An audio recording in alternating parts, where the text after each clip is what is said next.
నమస్కారం, welcome to iDream media. నేను మీ సంగీత. ఫిబ్రవరి 14 చాలామంది ప్రేమికుల దినోత్సవంగా సెలబ్రేట్ చేసుకుంటూ ఉంటారు. కానీ నా దృష్టిలో మాత్రము ఆ రోజు దాన్ని ఒక తప్పుగా, అంటే ఆ రోజు జరగకూడని కొన్ని కార్యక్రమాల కోసము ఈ పేర్లు ఉపయోగించుకుంటున్నారు.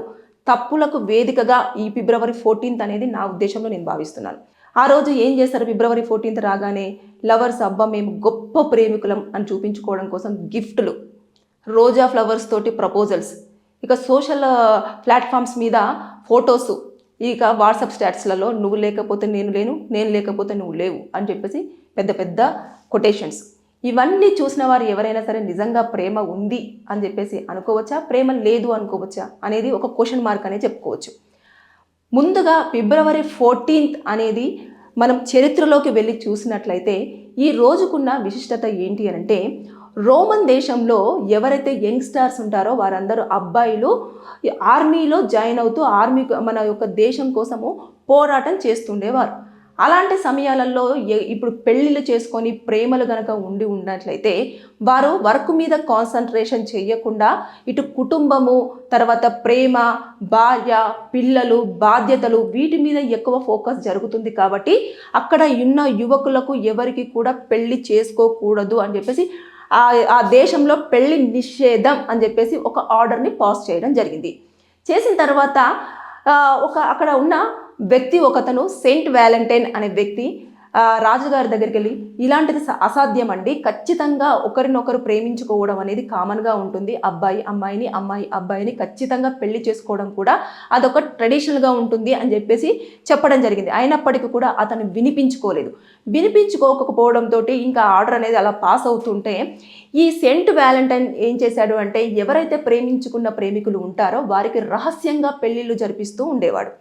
ఈ విషయాన్ని తెలుసుకున్న ఆ రోమన్ రాజు ఏం చేశాడు అంటే, అతన్ని బంధించి జైల్లో వేసిన తర్వాత ఫిబ్రవరి 14 అతన్ని ఉరి తీయడం అనేది జరిగింది. అయితే దానికి ప్రతీకగా అతని పేరు సెయింట్ వ్యాలంటైన్స్ డే కాబట్టి అతను ఆ రోజు చనిపోయాడు. కాబట్టి ఆ రోజును అతని యొక్క చావు దినంగా అక్కడ ఉంటుందన్నట్టు. కానీ ఇక్కడ మనం ఏం చేస్తున్నాము, రాను రాను ఆ కాలానికి అనుగుణంగా మారుతూ దాన్ని మార్చుకుంటూ అసలు గిఫ్ట్లని, ప్రేమని, అదని ఇదని. కానీ ఈ రోజుల్లో మాత్రం మనం మాట్లాడుకుంటే ప్రేమ అనేది జీరో. ఎంతసేపు కూడా ఓయో రూమ్లోకి ఎప్పుడు వెళ్ళాలా, ఎప్పుడు ఎంజాయ్ చేయాలా అని చెప్పేసి ఫిబ్రవరి 14 రోజు మాత్రం చాలా వరకు ఎంతమంది జీవితాలు రోడ్డు మీదకి వస్తాయి అనేది ఆ రోజు గడిచిన ఒక వారం నుంచి 15 రోజులలో మనం అంచనా వేయొచ్చు. కేవలం ఆ రోజు కోసం వెయిట్ చేస్తూ ఎలాగైనా సరే ఈ అమ్మాయి నాకు పడుతుంది, ఎలాగైనా సరే ఆ అబ్బాయిని నేను ఎలాగైనా సరే లవ్ చేయాలి అని అనుకున్న అమ్మాయిలు ఒక రోజ్ ఫ్లవరు, ఒక గిఫ్ట్ ఇచ్చేసి ఇంకా ప్రపోజ్ చేసుకుంటారు. చేసుకున్న తర్వాత వారు నిజమైన లవ్లో ఉన్నాము అనుకుంటారు. కానీ అదంతా ట్రాష్. ఎవరు నిజమైన లవ్ అనేది ఈ రోజుల్లో మెయింటైన్ చేయట్లేదు. ప్రతి ఒక్కరు కూడా అవసరం కోసం మాత్రమే. అంతే. తర్వాత నెక్స్ట్ నా అభిరుచులకు నువ్వు సరిపోలేదు, నా యొక్క లైఫ్ స్టైల్ వేరు, నీ యొక్క లైఫ్ స్టైల్ వేరు, నేను చెప్పింది నువ్వు వినట్లేదు, నువ్వెందుకు వాళ్ళతో మాట్లాడుతున్నావు, ఎందుకు వీళ్ళతో మాట్లాడుతున్నావు అని చెప్పేసి ఇంకా బెదిరింపులు, హరాస్మెంట్ ఇలాంటివన్నీ కూడా.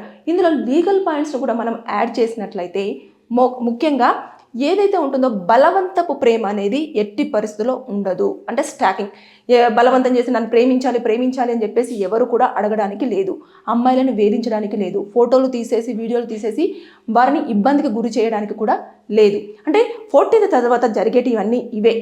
నా ప్రైవేట్ వీడియోస్ వాళ్ళ దగ్గర ఉన్నాయి, నన్ను ఇలా వేధిస్తున్నాడు, ఇలా మెసేజ్లు చేస్తున్నాడు, ఇలా కాల్స్ చేస్తున్నాడు, నన్ను ప్రేమించమని, నన్ను లవ్ చేయమని చెప్పేసి ఐ లవ్ యూ అంటూ కంటిన్యూస్గా మెసేజ్లు చేస్తున్నాడు. ఇలాంటివన్నీ కూడా కేసులు చాలా వరకు కూడా రావడం జరుగుతుంది. అడ్వకేట్స్కి మాత్రమే ఈ విషయాలు చాలా వరకు తెలుస్తుంది. ఎంతమంది లైఫ్ స్పాయిల్ చేసుకుంటారు అంటే, ఒక 100లో నేను చెప్తున్నాను కదా, 100లోనే కేవలం ఒక్కొక్క అడ్వకేట్స్ దగ్గరికి వస్తాయి అంటే మీరు ఆశ్చర్యపోనవసరం లేదు. లవర్స్ డే అనే ముసుగులో తప్పు దారిలోనే యువత ప్రయాణం చేయడానికే ఈ యొక్క డేని ఎంచుకున్నారని చెప్పేసి నేనైతే భావిస్తున్నాను. ఏదేమైనా సరే కానీ ఇందులో చాలా వరకు ఇది అయిపోయిన తర్వాత కొంతమంది కోర్టు చుట్టూ తిరిగే వాళ్ళు ఉంటారు, కొంతమంది పనిష్మెంట్ బేర్ చేసే వాళ్ళు ఉంటారు, కొంతమంది ఆత్మహత్యల దాకా వెళ్ళే వాళ్ళు ఉంటారు, కొంతమంది ప్రాణాలను కూడా వదిలేసుకునేవారు ఉంటారు. కాబట్టి లవర్స్ డే అనే ఒక చిన్న పేరు, అంటే ఫిబ్రవరి 14 అది దేనికోసం, ఏ ఉద్దేశం కోసం వచ్చిందన్న సంగతిని పక్కకు నెట్టేసి కాలం మారుతున్న కొద్దీ, జనరేషన్ మారుతున్న కొద్దీ వారికి అనుకూలంగా రోజ్ ఫ్లవర్స్, ఇదంతా ఒక బిజినెస్ స్ట్రాటజీస్ అనుకోవచ్చు మనం. ఏంది అని అంటే రోజ్ ఫ్లవర్స్ బిజినెస్. ఆ రోజు చాలా వరకు రోజ్ ఫ్లవర్స్ కానివ్వండి ఇవన్నీ కూడా అమ్ముడుపోతాయి, వాళ్ళకి బిజినెస్ అవుతుంది. ఇకపోతే గిఫ్ట్ షాపులలో ఏ గిఫ్ట్ కావాలంటే ఆ గిఫ్ట్, ఇంకా దానికి అందంగా డెకరేషన్స్ ఇవన్నీ కూడా ఉంటాయి, వాళ్ళ బిజినెస్ కూడా బాగానే ఉంటుంది. ఇంకా పోతే ఫోటోషూట్స్, కొంతమంది ఫొటోస్ తీసుకుంటూ ఉంటారు మనం గుర్తుగా పెట్టుకోవాలని. ఎన్ని రోజులు, ఈ ఇయర్ ఆ అమ్మాయి ఉంటుందేమో, ఆ అబ్బాయి ఉంటారేమో, నెక్స్ట్ ఇయర్ కల్లా మారిపోతారు. నెక్స్ట్ ఇయర్ కూడా కాదు, డేస్లోనే మారిపోతారు. కాబట్టి లవర్స్ డే అనేది మనకు ఒక అందమైన డే అనిగా జరుపుకుంటున్నాం కదా. మీ మదర్కి చెప్పండి, థ్యాంక్స్ అమ్మా నన్ను కన్నందుకు. అది కూడా ప్రేమ. అది సెంట్ వ్యాలంటైన్ చెప్పిన దాని సారాంశం వేరు. అంటే ఒక బంధం కోసం ఆయన ఫైట్ చేసి ఒక కుటుంబాన్ని ఏర్పాటు చేయాలి అన్న ఉద్దేశంతో అతని యొక్క మరణం వైపు వెళ్ళాడు, ఉరిశిక్షను అనుభవించాడు. కానీ ఇక్కడ చూసేసుకుంటే ఎవరి కోరికల కోసమో, ఎవరినో బలి చేయడం కోసమో, ఎవరినో ఇబ్బంది పెట్టడం కోసం మాత్రమే లవర్స్ డే అనేది జరుగుతూ వస్తుంది. నెగిటివిటీతో మాట్లాడుతున్నానని మీరు అస్సలు తప్పుగా నన్ను అనుకోకూడదు. ఎందుకంటే జరుగుతున్న నిజాలు, ఈ నవే డేస్లో జరుగుతున్న నిజం ఇదే. లవర్స్ డేలు లేవు, కేవలము అంతా కూడా ఓయో రూమ్లే అంతే తప్పించి దీంట్లో నిజాయితీగా లవ్ చేసుకునేవారు ఒక 1% మాత్రమే. అంతే తప్పించి ఎవరు కూడా నిజాయితీగా లవ్ చేసుకొని పెళ్లి వైపు వెళ్ళేసి ఒక కుటుంబాన్ని ఏర్పాటు చేసేసుకొని పిల్లలు, బాధ్యత, రెస్పాన్సిబిలిటీస్ ఇలాంటివన్నీ ఏమీ లేవు. కాబట్టి జాగ్రత్తగా ఉండండి. ప్రేమికుల రోజు జరుపుకోవడం మంచిదే. మేజర్స్ ఎవరిని ఎవరు కూడా అడ్డుకునే ఛాన్స్ లేదు. 18 సంవత్సరాల పైబడిన వారు ఎవరైనా సరే వారికి నచ్చిన వ్యక్తికి వారి యొక్క ప్రేమను తెలియజేసి మీరు నాతో ఉండండి, నేను జీవితాంతం నీతో ఉంటాను అని చెప్పుకునే అంత హక్కు వారికి ఉంది. కానీ అది ఎంతవరకు జెన్యూన్గా ఉంది అనేది కూడా చూసుకోవాలి. ఇష్టానుసారంగా వెళ్ళేసి వారు ఏదో చెప్పారు ఆ రోజు అని చెప్పేసి అది లవ్ అని చెప్పేసి భ్రమలో పడిపోయి తర్వాత బయటికి రాలేక అందులోనే కూరుకుపోయి ఇబ్బంది పడి డిప్రెషన్లోకి వెళ్ళేసి చావు మార్గం వైపు వెళ్తూ లైఫ్లో క్విట్ చేసుకుంటూ తర్వాత బ్లాక్మెయిల్కి గురవుతూ మీ యొక్క ప్రైవేట్ వీడియోస్ అన్నీ కూడా సోషల్ ప్లాట్ఫామ్స్ మీద పెడతాను అని చెప్పేసి వారు బెదిరించి మళ్ళీ యూజ్ చేసుకునేలాగా మాత్రం వెళ్ళొద్దు. అమ్మాయిలు, అబ్బాయిలు జాగ్రత్తగా ఉండండి. మీ యొక్క జాగ్రత్త మీ చేతుల్లోనే ఉంది.